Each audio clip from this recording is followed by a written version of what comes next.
Welcome to Old Guy Tech, the OGT.TV recording studio. Technology for the rest of us.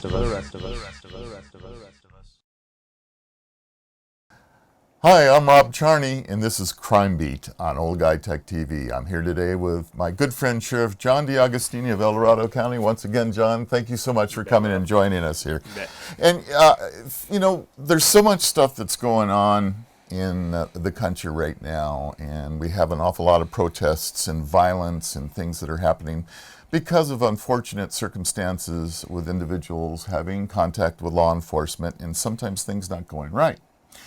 And it's the old statement, I think, a lot of times is walk a mile in my shoes and see what it's like.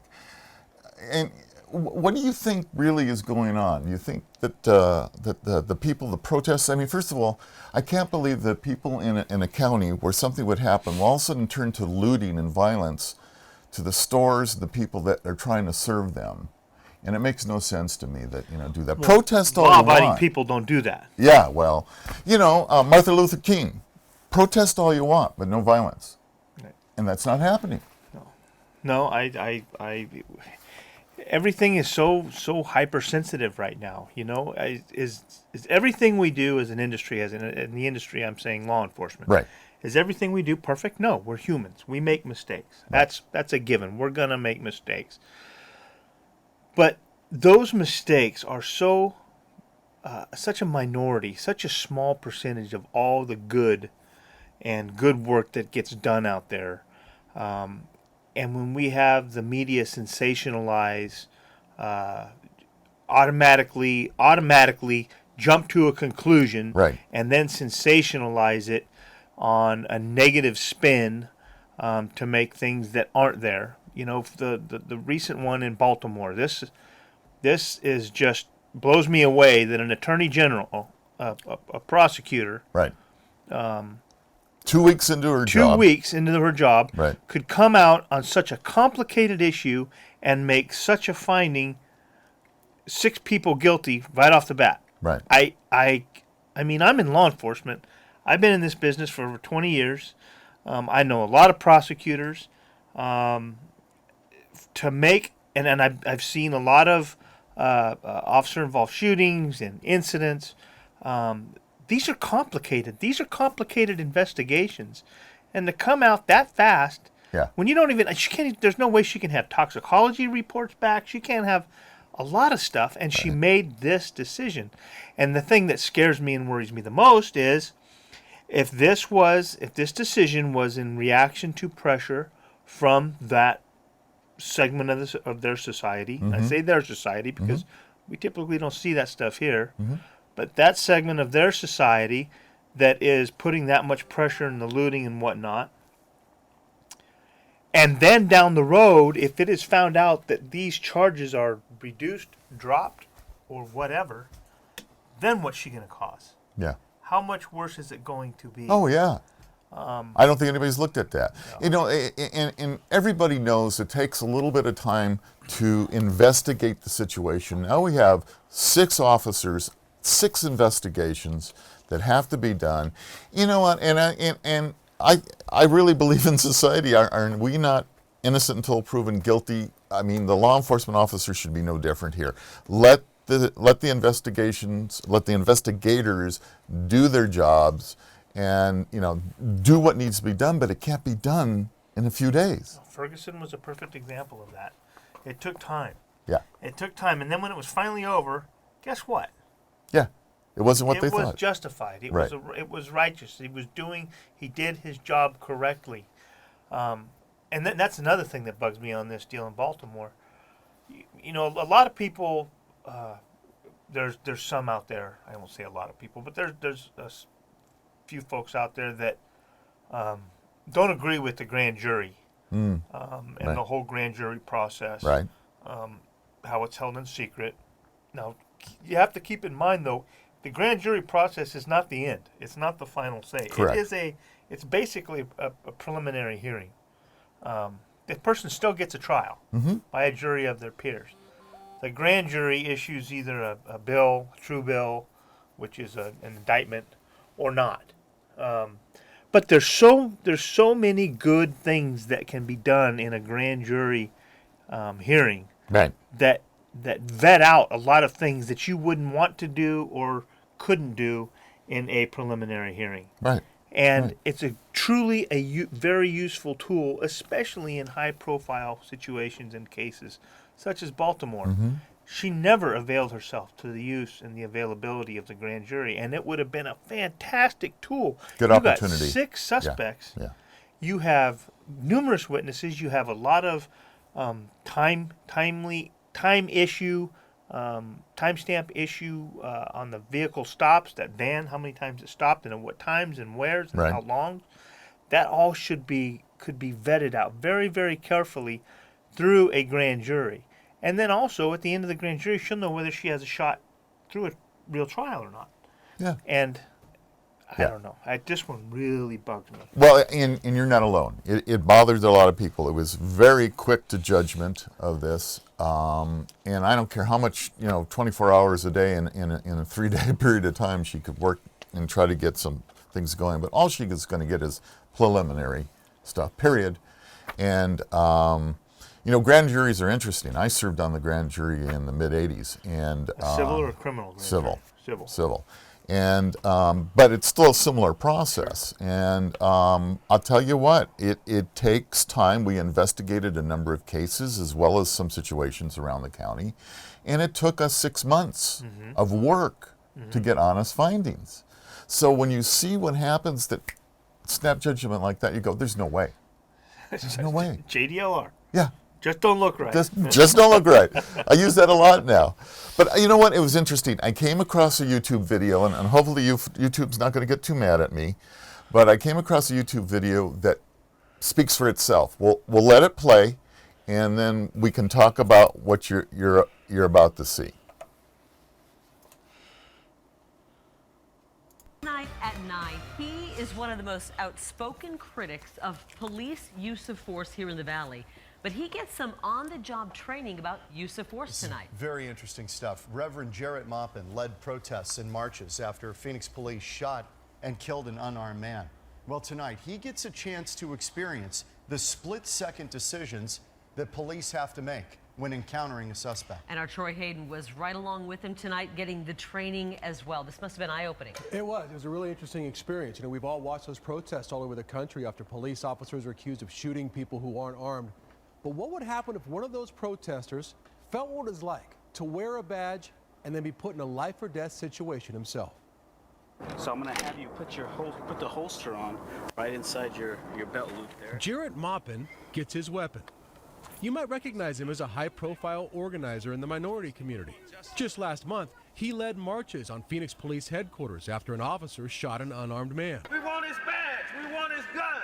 We want his job. Today, he accepted an invitation to look at things from the other side, agreeing to go through a force-on-force training session with the Maricopa County Sheriff's Office. 3 scenarios where you have to decide to shoot or not shoot. Scenario 1 is a call about a man casing cars in a parking lot. Maupin approaches the man and starts asking questions. Look. Where have your hand in your gun? You're looking for your vehicle. What kind of car do you drive? Where have your hand in your gun? What kind of car do you drive? It's my car, man.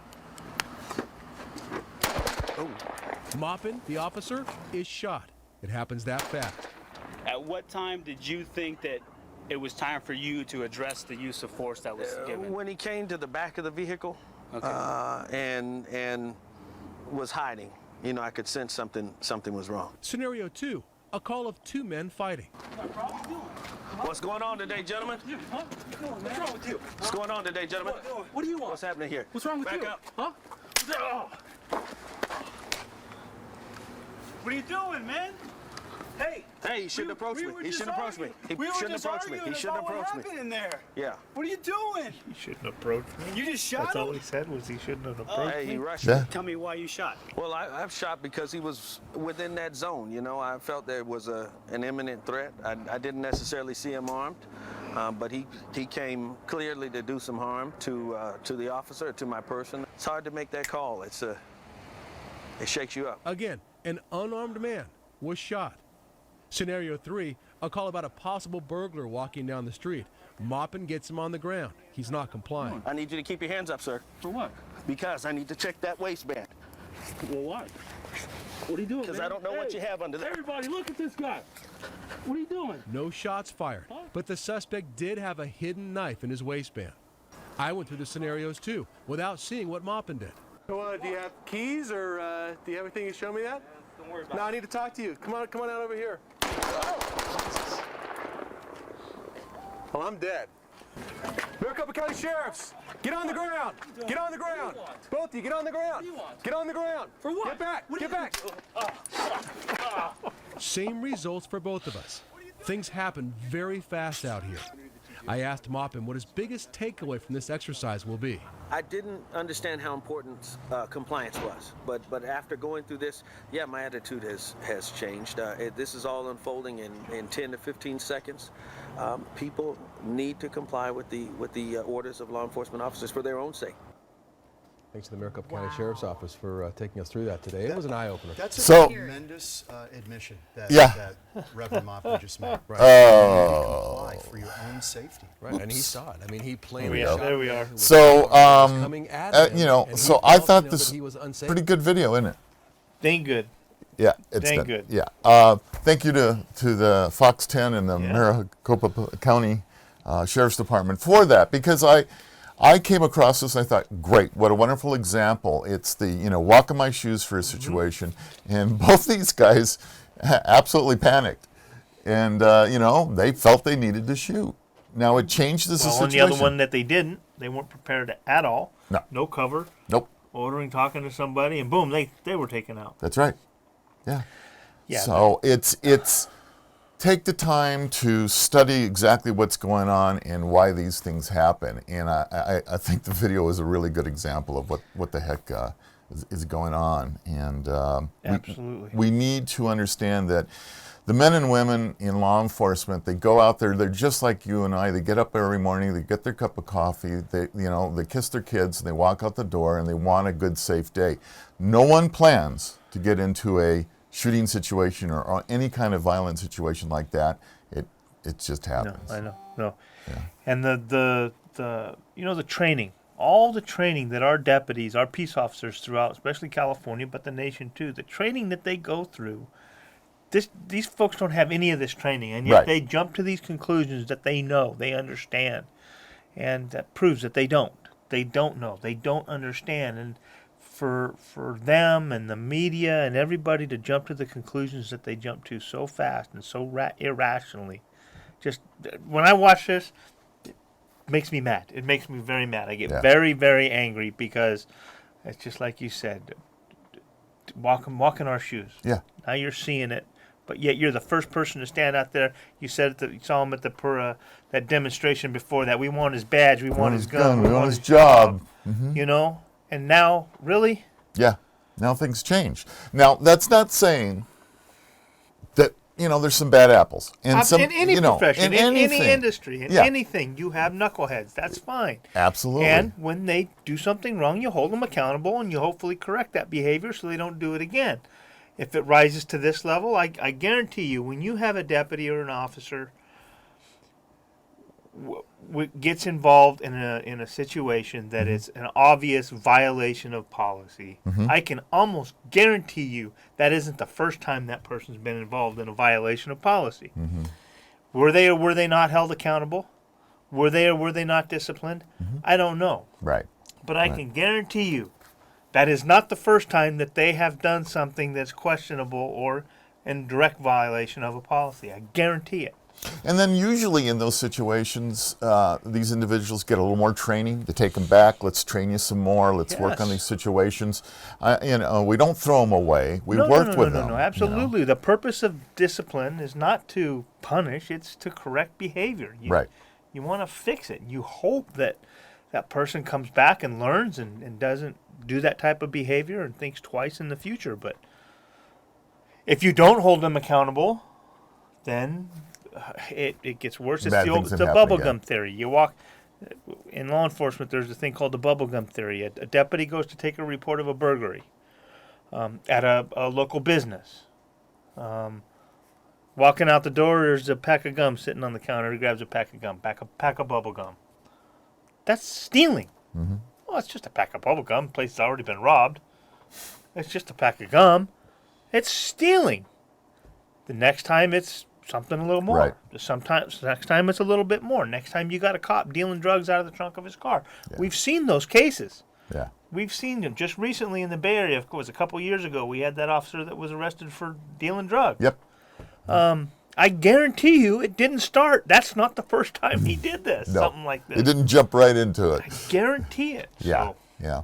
So obviously, you got to judge every situation on its own, and I'm just sorry that, so much of this is snap judgments and not allowing the process to work. Right. Because if you let the process work, it will work. Trust me, it does. I'm sorry, that sometimes things don't turn out the way we do, but let's not be out there and starting. I wrote in a quick little piece a little bit. I wrote, I watched the demonstration. I watched the demonstrators burn down the CVS. I watched them, and I thought to myself, where are they going to go shopping? Where are they going to get their medication now? Where are they going to work now? And what's going to happen the next time they call 911? See? It's a cause and effect. And why would you want to be a deputy in those situations? You've got to go to the call. That's your job. But, well, thankfully, this is not Baltimore. This is not Ferguson. This is El Dorado County. Right. We are very, very blessed to live where we live, to have the crime levels that we have, to have the trust of the community that we have. We're very, very blessed. Yeah. Yep. Very blessed. We are very blessed. We have a great department. We have a great leader. Great community. And a wonderful community. Yep. With great support. And so, thank you guys out there for doing that. So we're going to jump into the next situation a little bit that both John and I just, you look at some of the stuff. The California legislature this is the time where the bills are being thrown out of committees and into, where finance committee and other committees look at these bills and things. And there's a few of them that caught our attention. And one of them, I'm going to start with one that really affects you and your policy, and that's AB 1134. And if we talk about AB 1134 right off the bat, that has to do with concealed weapons permits. Why don't you tell us a little bit about this one? Well, this was a very, very heated discussion in California State Sheriff's Association as an organization. To be honest, 1134 really doesn't do much except allow the camel's nose under the tent for future bad stuff to come down the road. I like that. That's what really bugs me on this one. Yeah. What it does is it says, okay, I as sheriff, the chief of police in an incorporated city, in a municipality, the chief of police has the authority to issue a CCW. They can do that.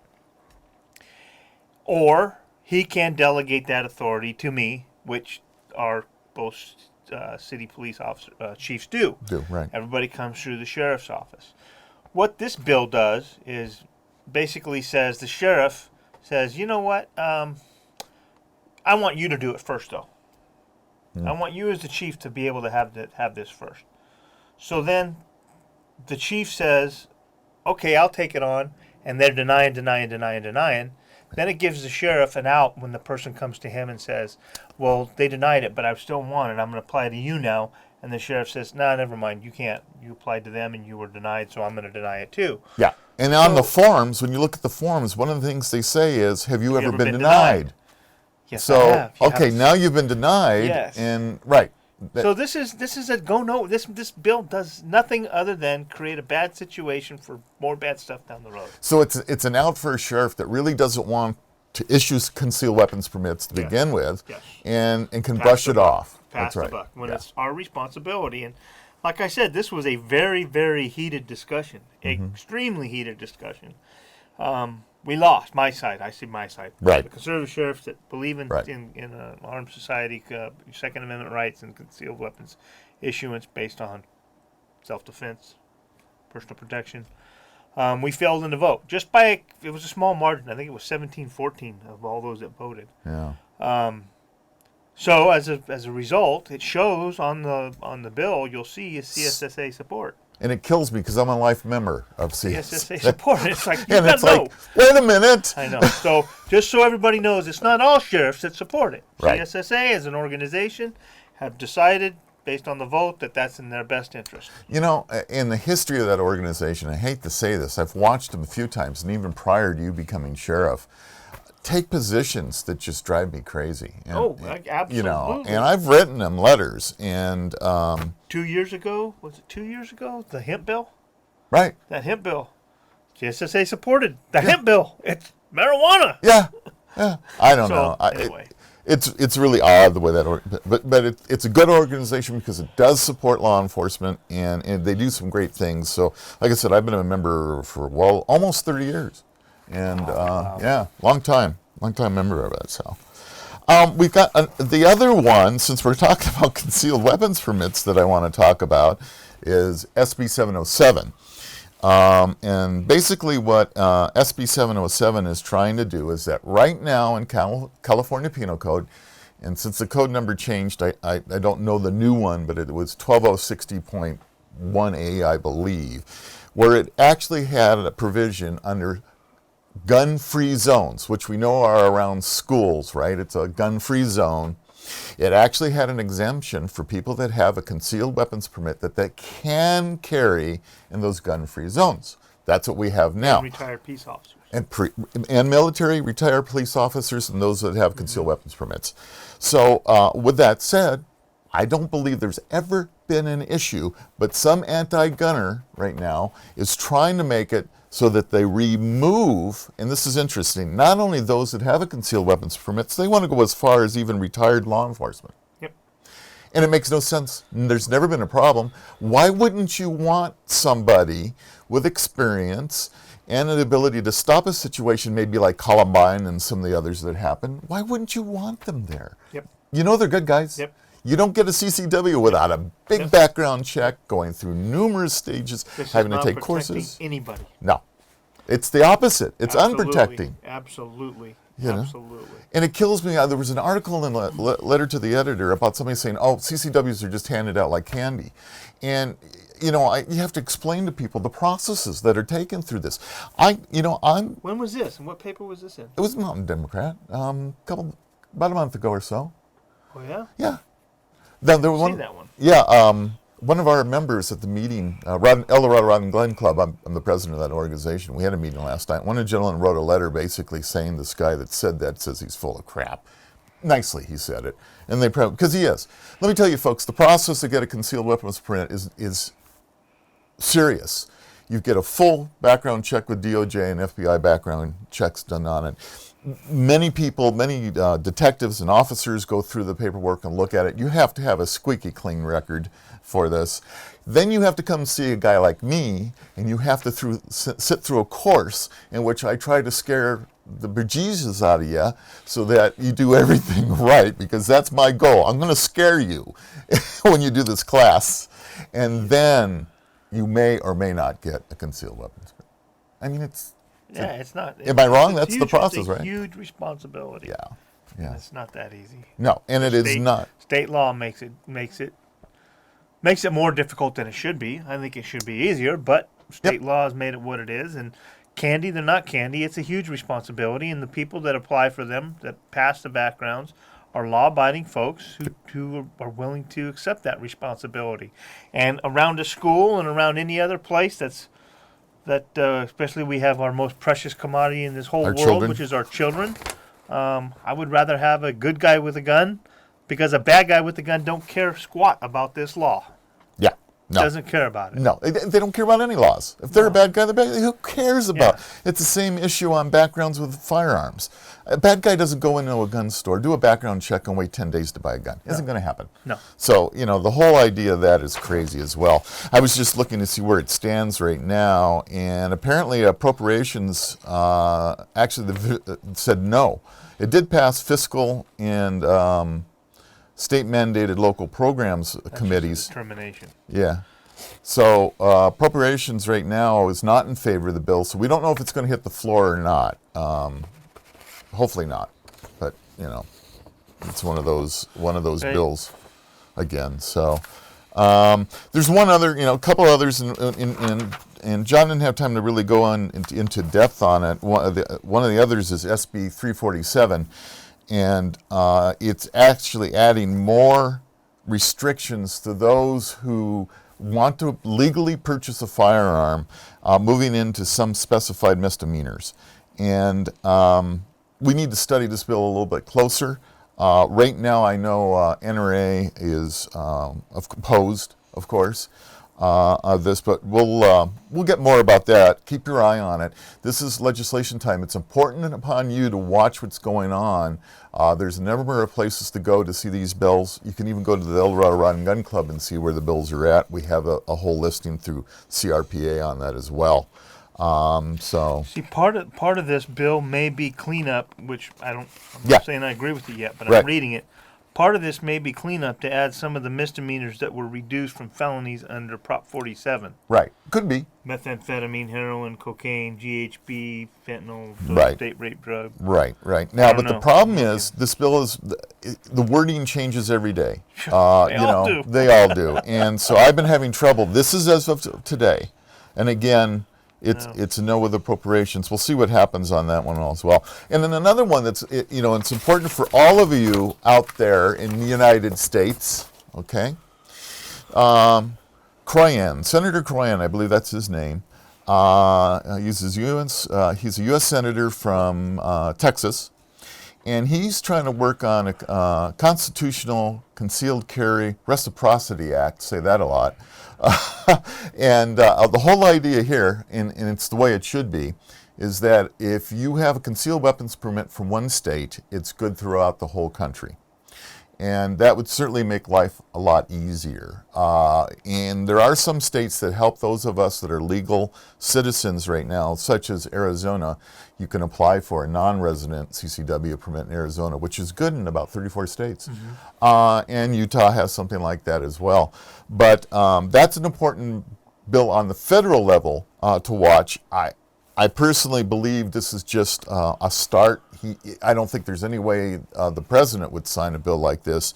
And some of the states are fighting it because there's a few states that actually don't have concealed weapons permits, don't want to issue them, or don't need them. Vermont being one, where Vermont says, do whatever you want. There's no waiting periods for guns. You can carry a gun concealed, any gun concealed, anywhere in Vermont. Vermont, good for you, Vermont. Of course, unfortunately, watch that change. I have a brother-in-law who lives in Vermont, and he says, all these New Yorkers are moving in. So you know what that means. But anyway, so yeah, definitely keep an eye on that situation too, because that's a good one on the federal level. And take the time to look what's going on the state levels, because you may disagree with me, or you might disagree with the sheriff on some of the things that we're facing, because there's a lot more than what I chose to talk about today. There's a lot out there, and you do have to pay attention to what's going on and pick up the phone and call. And also, the organization, California Rifle and Pistol Association, has a way for you to do what's called the one-click. You can go on it, and it will send out a letter, an email, a fax, and everything in your name to all the representatives. And it's a real good deal. Yeah. And so what we like to say is burn up those phone lines, folks. Burn them up. Burn them up. Yeah, the other one that's going through right now, and it's kind of heated nationwide, is we talked about it earlier, you and I, was California. It's AB 66. It's the body-worn camera bill. For law enforcement. And there's a lot of very big emotions on both sides of the issue on that one. I don't like it. I have some very philosophical issues with body-worn cameras. We have cameras in our cars. Their policy of when they're turned on and when they're not turned on is very specific. They come on automatically when the lights come on in a car, the code lights, the lights and sirens. But when you put a camera on a cop, on the body, it's such a whole different dynamic than I think anybody's thinking of, or at least I have thought of. And it goes beyond just the camera on the cop. We have the storage issues. We have the duplication issues on Public Records Act requests. We're going to have the issues of what is releasable under Public Records Act requests. What's our policy going to be when we use them? Are we going to have them running 24/7 on the deputies? Are we going to only turn them on when we have a situation where use of force is likely or possible? All those questions. But the biggest thing that bugs me with a body-worn camera is, and it's totally different than having just an audio recorder, but our deputies deal with a lot of very sensitive issues.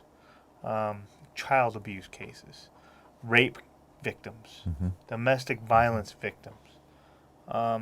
These are sensitive issues. These are very personal, very private issues. And now we're going to put a camera between that deputy and that victim or that witness. It's going to be intimidating. It's going to ruin the whole interactive process, the whole interview process, that relationship building with a victim and a witness to be able to get information that we need to build a case against a suspect, to get the truth. I have huge misgivings about this whole issue. So that bill is AB 66. It is moving through. It's moving through quite rapidly. There's been changes, modifications, numerous times. One of the biggest issues that was debated on it was, if they're used, should a deputy be able to review the video prior to writing the report in a use of force incident? And of course, a lot of folks say no. They need to write it off their own memory. I of the belief of, if you got it, why not review it? What's the problem? The truth is the truth. The facts are the facts. It's not going to change. But it's really more discretion that you have that's really the issue, I think, isn't it? Isn't it instead of being forced to have to make your deputies wear a body cam, should it not be the decision of the sheriff as to how he wants to deal with that situation? Well, I would say absolutely. I agree with that 100%. Yeah. And different jurisdictions can use different approaches or whatever. My biggest problem with mandates is, number one, the funding. If they're going to mandate it, who's going to pay for it? And if you ain't paying for it, I ain't doing it. Period. I can't afford it. Yeah. But also mandates. We just had this wonderful talk at the beginning of the segment today about how this gentleman who had no clue didn't walk a mile in their shoes. Right. That's right. Do it. That's right. We got people that are writing these bills, and even though they go through the Public Safety Committee and they go through all this, and they listen to state sheriffs and they listen to Cal chiefs and they listen to PORAC and they listen to all these law enforcement organizations, these people still aren't cops. Right. They've never walked in those shoes. They don't understand it. And they're the ones that are writing the law. Right. And when they say, well, we took all those people, we listened to all those experts. Well, I've sat in committee and gave testimony on, because I thought I was the sheriff. I am the sheriff, and I thought that's what they wanted to hear. Right. And yet, hear them turn around and go 180 degrees from what I had said. So, what does it matter? Is the votes already made up? Are they already bought, traded, paid for? You don't know, do you? But it seems like it sometimes, doesn't it? Yeah. But that's not going to stop you from going and keep doing it? Keep doing it. You got to keep doing it. Really? Yeah, I know. Surprisingly enough, and that's the same thing that I want you folks out there to do. Get your voices heard, call your legislators, watch our show, do these kind of things that are really important for you, because an awful lot of stuff is involved, and it's your community. And, these deputies are out there for you. And I think we did a pretty good show today. Thought it was really interesting. So I want to thank Fox Channel 10 down there in Arizona for the video. I thought it was very enlightening. And again, I want to thank you, John, for coming in to Old Guy Tech TV on Crime Beat. And I'm Rob Charny, and I'll see you next time.